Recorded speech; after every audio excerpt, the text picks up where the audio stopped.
Madame, Monsieur, bonsoir. Bienvenue dans ce journal tout en images. Voici les titres. File d'attente interminable, hall bondé. L'aéroport du Lamentin connaît depuis plusieurs jours un pic d'activité, une importante affluence qui n'est pas inhabituelle en cette période de fin de vacances. Les équipes doivent s'organiser pour faire face à ce flux de passagers. Fini le stationnement gratuit à Fort-de-France. Comme annoncé, la municipalité remettra bientôt en vigueur le paiement pour stationner au centre-ville. Les horodateurs sont en cours d'installation. En fin de journal, nous découvrirons le parcours d'une mère qui accompagne son enfant autiste. À la veille de la rentrée, comment doit-elle s'y prendre pour assurer un retour en classe dans les meilleures conditions? Reportage à suivre.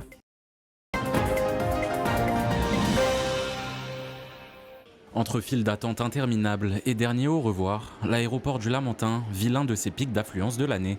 Un hall bien rempli qui accueille les voyageurs et leurs accompagnants difficilement. Pour les vols prévus en fin d'après-midi en direction de Paris, les files traversent pratiquement tout le site. Certains visiteurs pointent du doigt l'organisation. Il y a une organisation quand même assez complexe. Et c'est vrai que les gens sont un peu stressés, énervés. Voilà, il faut qu'on revoie un peu notre organisation sur la Martinique. Voilà, parce qu'on reçoit du monde, on passe de bonnes vacances, les vacances sont super belles. Mais quand ils repartent, il faut qu'ils repartent bien, non stressés, apaisés, parce qu'ils ont passé de bonnes vacances.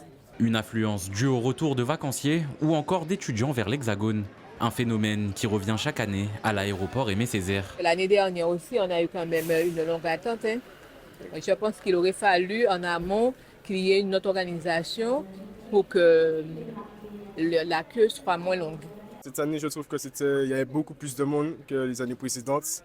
Avant, c'était vers le glacier qu'il y avait la queue. Maintenant, c'est encore plus loin.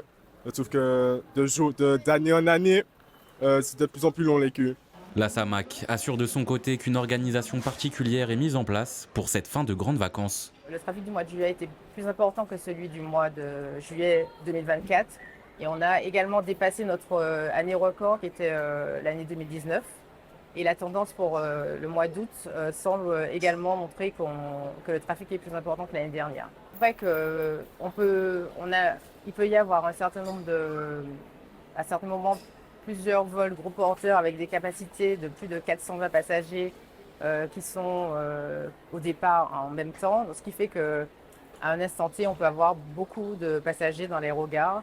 Il faudra en tout cas s'armer de patience pour enregistrer au Lamentin. Pour rappel, l'aéroport Aimé Césaire accueille chaque année près de 2 millions de voyageurs et près de 3 000 par jour.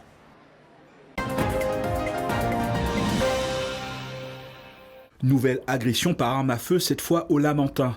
Les faits se déroulent sur le parking du TCSP de Carrère aux alentours de 4 heures du matin, quand un homme de 26 ans est atteint de plusieurs balles, dont une au thorax lors d'une fusillade. Gravement touché, il est encore conscient quand les secours arrivent. Médicalisé sur place, il est pris en charge par le SAMU avant d'être transporté en état d'urgence absolue au CHUM. Une enquête est ouverte pour faire la lumière sur ce nouvel acte de violence qui intervient sur un site connu pour être le lieu de rassemblement nocturne de nombreux jeunes qui organisent grillades, consomment de l'alcool et écoutent de la musique tard dans la nuit.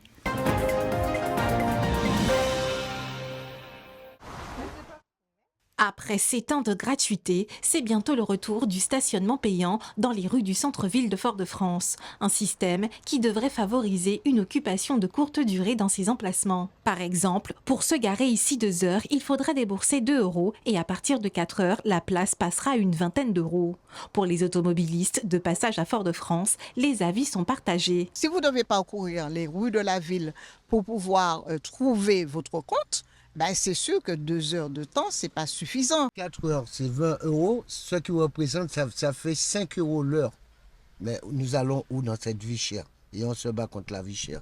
Fort-de-France se meurt un peu plus encore. Peut-être qu'on doit trouver un peu plus de place, mais en même temps, la gratuité fait que, ça attire un peu plus de monde, effectivement, mais c'est compliqué de se garer. C'est à voir, mais la ville est déjà un petit peu, entre parenthèses, morte. Je ne sais pas si ça va attirer encore plus de monde. Je ne suis pas quelqu'un qui descend très souvent en ville et quand je descends en ville, c'est pour faire quelque chose de rapide.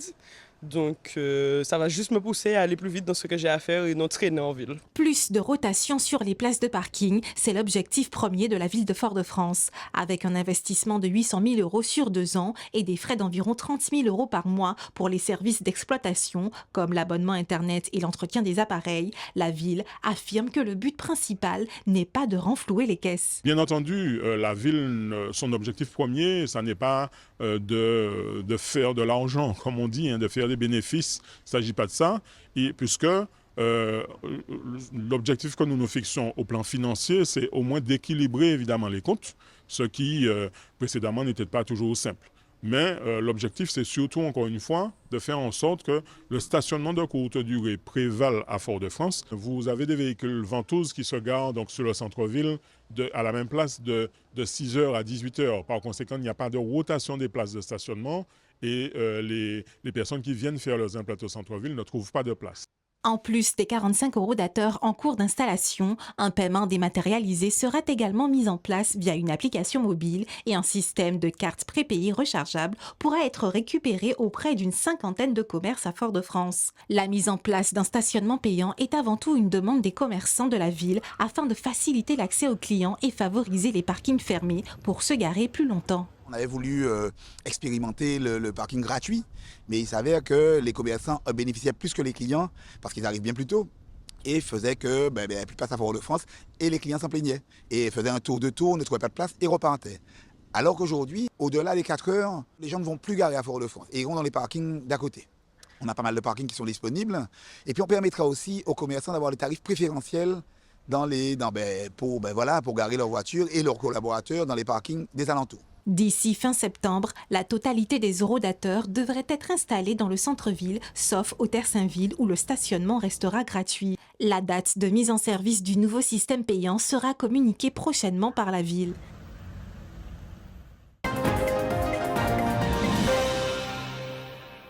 Kelly Solbiac, bonjour. Bonjour. Alors merci déjà de nous accueillir chez vous à la veille de la rentrée. Bien sûr, Une oui. rentrée qui s'annonce un peu particulière pour vous. Oui. Vous êtes maman d'un enfant atteint de troubles autistiques.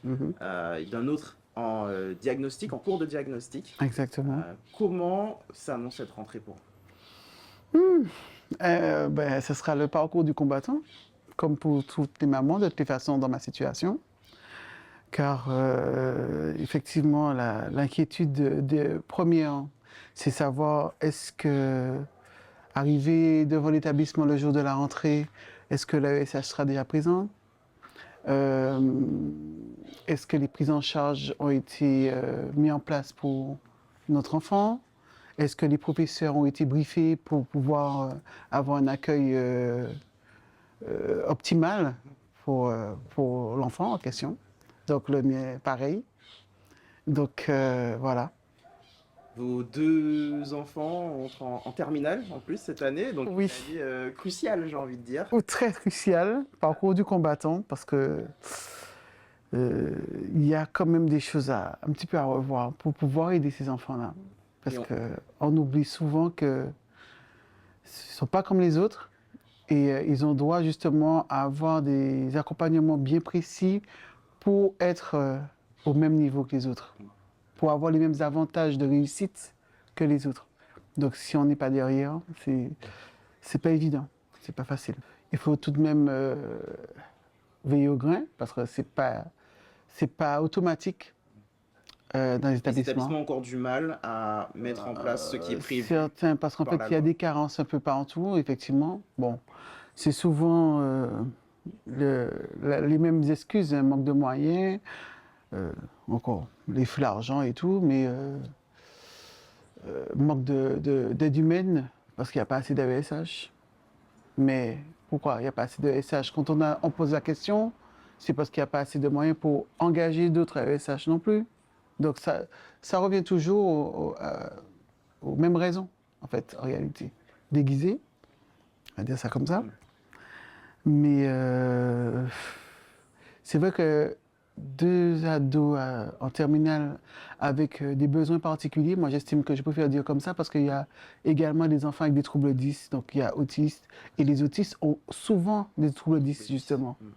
Donc, c'est compliqué.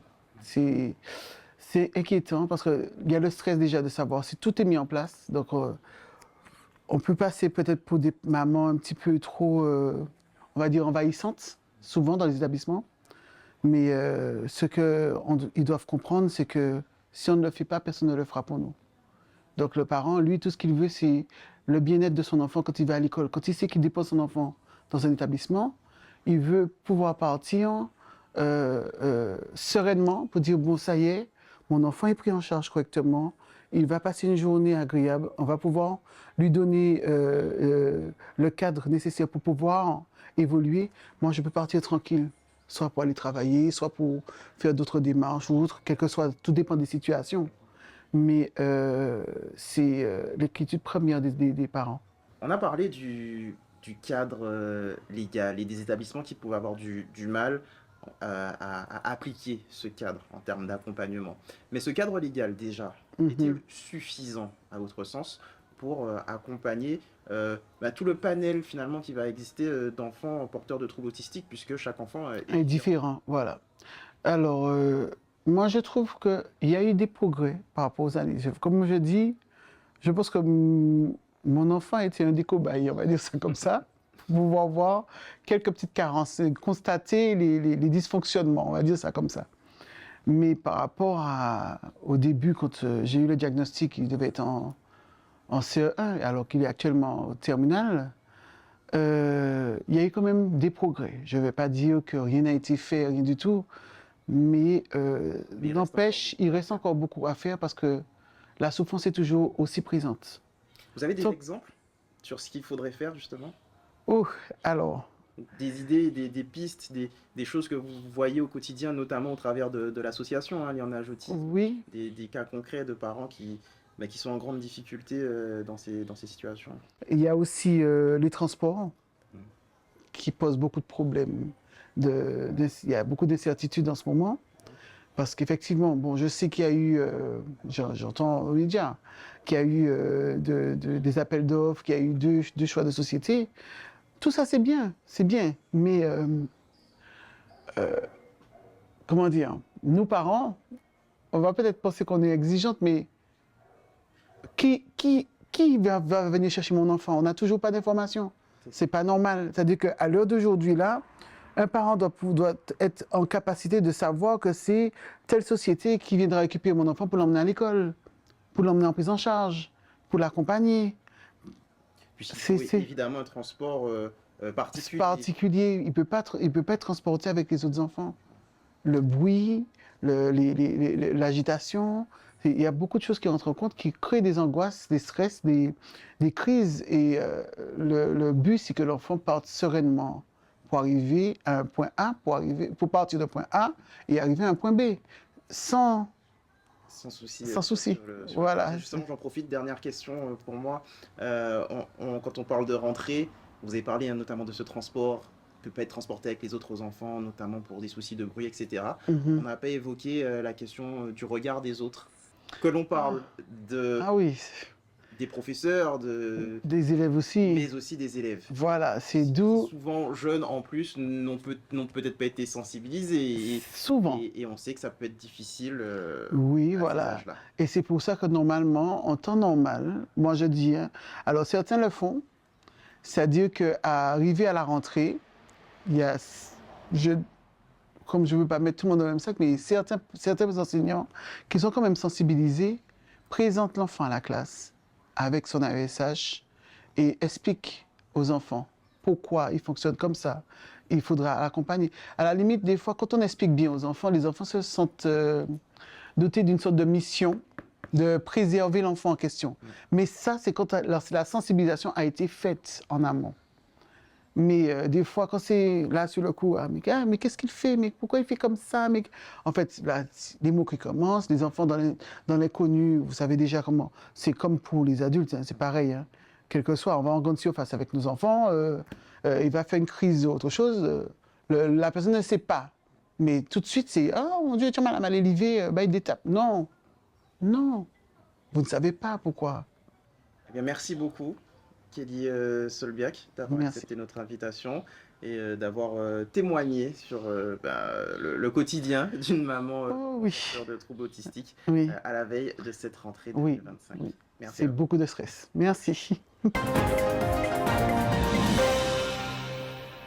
L'Assise Insertion Environnement mobilisée vendredi et samedi sur le parking du stade Pierre-Aliquer à Fort-de-France de 8h à 16h. Vêtements, chaussures, jeux ou encore jouets sont attendus par les opérateurs de tri. Un geste solidaire qui vous permettra peut-être aussi de faire un peu de place dans vos placards à la veille de la rentrée scolaire. Les consignes au préalable, vous mettez dans un sac poubelle, comme ça au moins on récupère. On met ou bien des cartons et on met aussi la vaisselle de préférence dans les cartons parce que bon, comme c'est plus pratique à soulever, plus on donne, c'est mieux. Plus que dans ce contexte, on sera amené à dire que les Martiniquais, enfin, le public fait fonctionner l'assise et nous permet de recycler, de travailler et du coup, ça permet d'être debout ici pour pouvoir aider les familles en difficulté, les associations, et voilà quoi.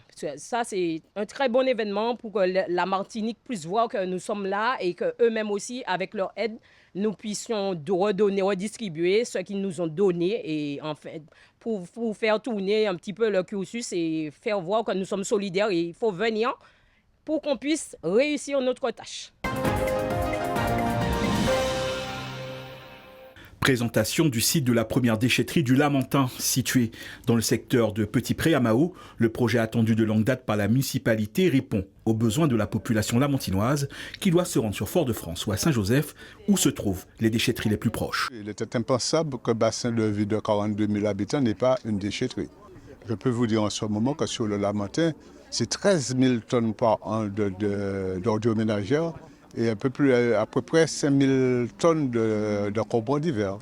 Alors, ce qui nécessite aujourd'hui une organisation pour pouvoir traiter et valoriser ces déchets. Le projet entre dans le cadre du plan de prévention et de gestion des déchets de la Martinique de la CTM qui prévoit l'implantation de 6 déchetteries sur le territoire de la CACEM. Avec 2 déchetteries à Fort-de-France, une à Saint-Joseph et une autre à Schellcher, le Lamentin était la seule commune à ne pas être dotée de l'outil. Cette déchetterie, la plus grande de la communauté d'agglomération du centre de Martinique, doit traiter plus de 2000 tonnes de déchets par an. Elle vient soulager la tension sur les autres sites. Une capacité d'accueil de 9 quais, 9 bennes à quais, parce qu'elle est la plus grande. Il manque des déchetteries, il en manque encore 2 sur le territoire de manière réglementaire et celle-là va commencer à désengorger les déchetteries existantes. Il est prévu déjà de 6 agents sur la déchetterie pour pouvoir faire tourner cette déchetterie, mais aussi nous avons passé un marché déjà avec un prestataire pour pouvoir élargir les possibilités d'enlèvement des bennes, c'est une chose. Nous avons aussi passé commande d'une trentaine de bennes qui vont permettre de pouvoir fluidifier justement le travail et l'exploitation des déchetteries. Montant estimé de l'opération, près de 2 300 000 euros, subventionné par le programme territorial d'économie circulaire de la CTM et de l'ADEME. Une demande de subvention fédère est aussi en attente pour une déchetterie qui intègre plusieurs mesures environnementales, comme la végétalisation du site avec des essences endémiques ou l'utilisation d'énergies renouvelables. On va installer des panneaux photovoltaïques et le site sera en autoconsommation. Nous avons instauré aussi un système de récupération d'eau de pluie. Ça va servir justement aux toilettes, à l'arrosage et ça va servir au nettoyage. Il faut savoir aussi que nous avons dans ce cadre de ce projet embauché un spécialiste de l'environnement, de façon à ce que ce projet-là impacte le moins que possible l'environnement. Les premiers travaux devraient débuter en octobre prochain pour s'achever en juillet 2026. La déchetterie fonctionnera 7 jours sur 7. L'établissement français du sang a besoin de vous. Son camion de collecte se rendra au Bikers Festival ce samedi, près de la salle des fêtes de Basse-Pointe, entre 8h et 14h.